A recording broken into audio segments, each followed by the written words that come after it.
میں اسٹارٹ کروں گی جو آپ کی فرسٹ اچیومنٹ آف لائف ہے.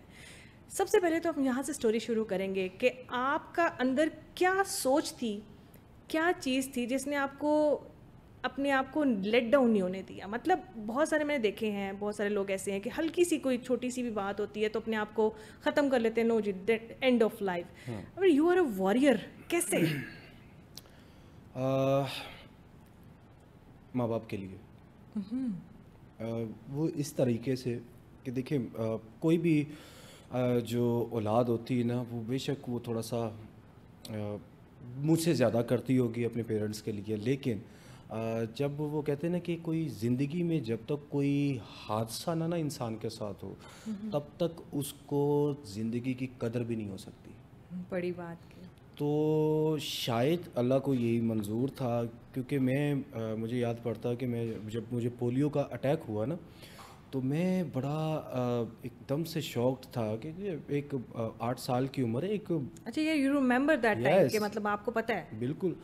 تو میں کھیلتا تھا, باہر نکلتا تھا, اپنی دکان پہ جانا, وہاں سے چیزیں اٹھا کر بھاگنا, تو وہ سارا کچھ مطلب کہ یاد تھا. پھر ایک رات سویا ہوں ابو کے ساتھ, ہلکا سا بخار ہوا ہے, رات کو واش روم کے لیے اٹھا ہوں, چارپائی سے نیچے اترا ہوں اور نیچے گر گیا ہوں, مجھے نہیں پتا کیا ہوا ہے.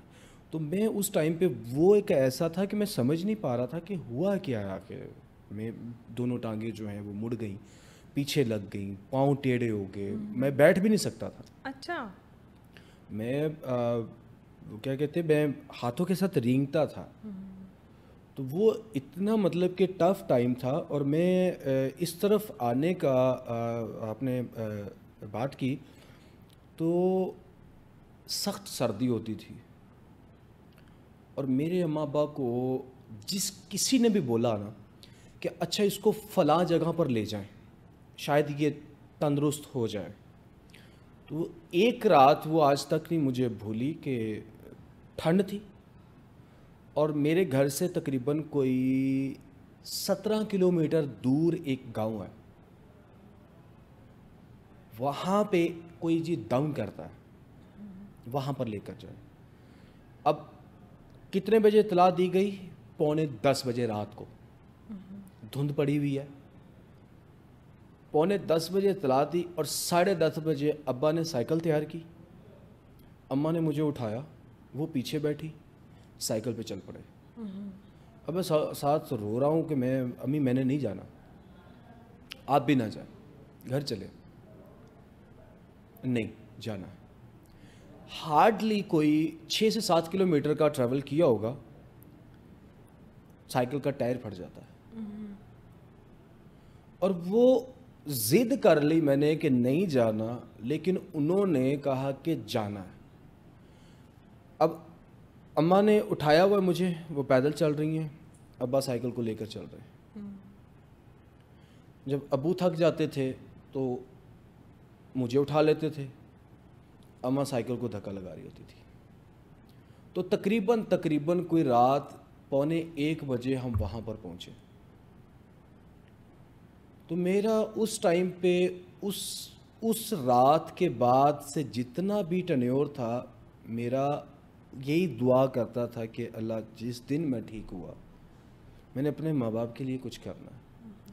بیکوز میرے گھر کا جتنا سامان تھا, جو کچھ بھی تھا, انہوں نے نہیں پرواہ کی کہ ہمارے پاس کچھ بچتا ہے نہیں بچتا. جہاں کہیں پہ بھی ہوا ہے نا کہ کہیں پہ کوئی امید کی کرن نظر آتی تھی, وہاں پہ وہ لٹا دیتے تھے کہ ہمارا بچہ ٹھیک ہو جائے. تو یہ ایک مین موٹیویشن تھی کہ اللہ سے یہ دعا کرنی. اور پھر اس کے ساتھ ایک اور بڑی مشکل تھی, کیونکہ وہاں پر جب میں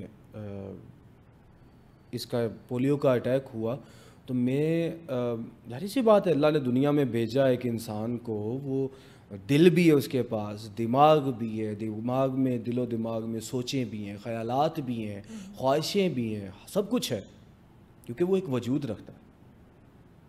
تو میری خواہش ہوتی تھی یار میں باہر نکلوں, دیکھوں, کھیلوں کودوں, بٹ میرے ساتھ اس طرح کا وہ ہوتا تھا کہ ماں بابا کے علاوہ میرا کوئی نہیں تھا.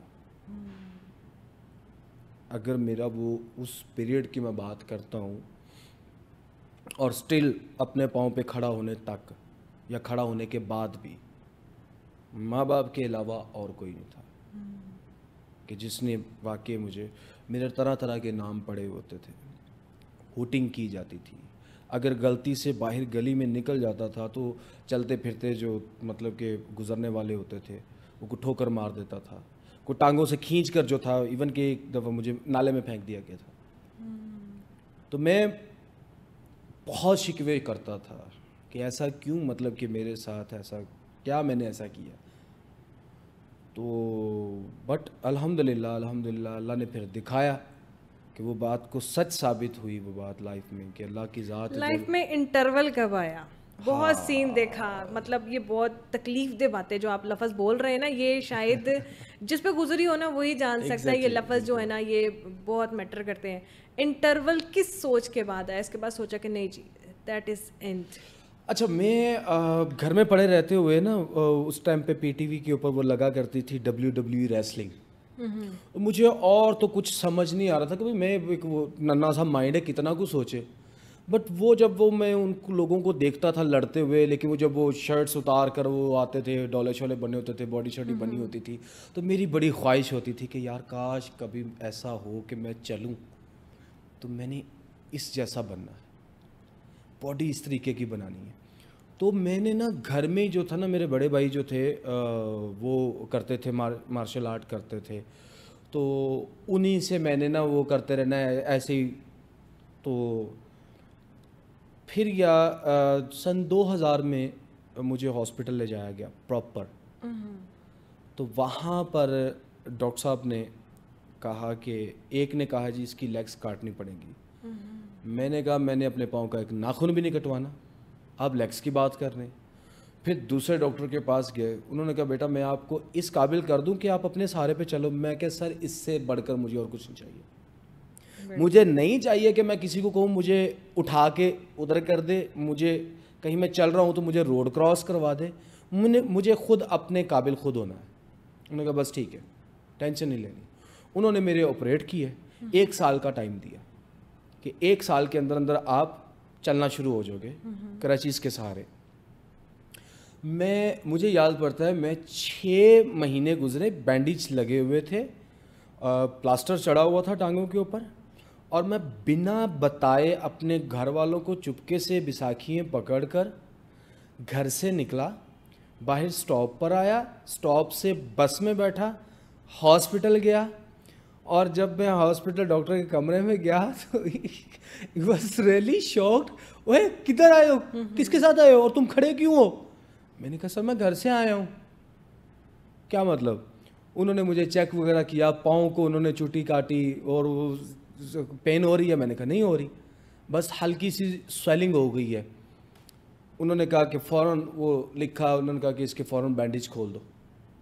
بینڈیج کھولے اور پھر پلاسٹر لگا دیا. انہوں نے کہا بیٹا جو تو نے کیا نا مجھے پتا ہوگا تیرا دماغ جو نا تو کر جائے گا، لیکن 6 مہینے میں تم نے امپروو کیا ہے.